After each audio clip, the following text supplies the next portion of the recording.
President Reagan has vowed to bring to justice those responsible for the Beirut hijacking. And today, a State Department official said the government knows the names of the 3 original hijackers of TWA Flight 847. The administration says it has a plan to do battle with the terrorists. The purpose of it has to be not to conduct a random act of vengeance, but instead to focus our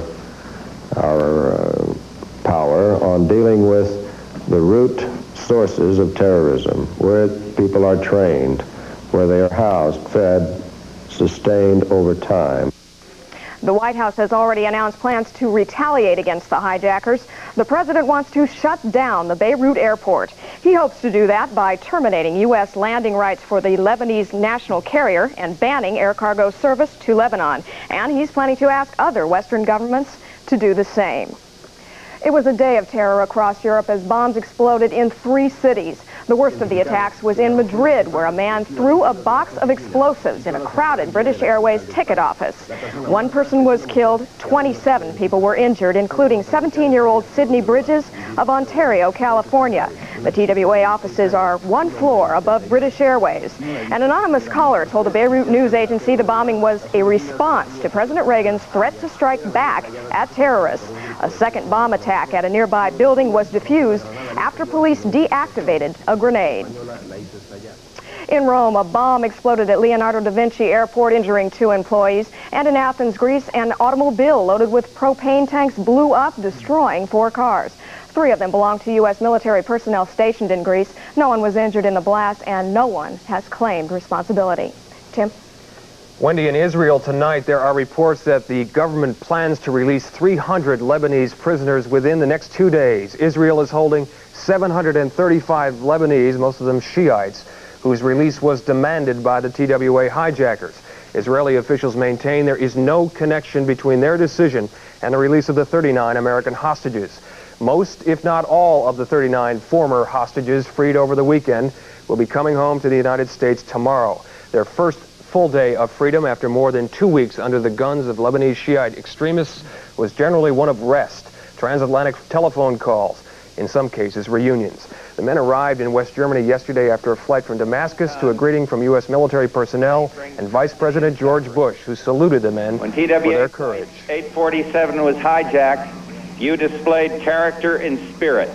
You endured this cruel and painful experience with courage. Your country is proud of you. This first full day of freedom for the group, while generally upbeat, was not without controversy. One unidentified former hostage criticized members of the group who have called for greater understanding of the Shiite cause by Americans. He said that after seeing one of the hijackers shoot an American between the eyes, he doesn't buy all this stuff about how Muslims are really our friends. They're getting ready for a big homecoming celebration at Newbury Park, home of former hostage Thomas Murray. As members of the family planned the party, one of them took time to consider how what has passed may affect what is ahead. News 13's Miriam Hernandez has that story. See him. Even though it was videotaped, it will never replace the hug he's going to get from me when I first see him. 17 days of shattered nerves and endless worry are finally put aside. There is a celebration to plan, Dad's favorite cake to bake. There is time to take inventory of emotions spent and what's left to give. It has definitely strengthened our faith. It really has strengthened our faith. I've always thought that I did a pretty good job of doing for my neighbors.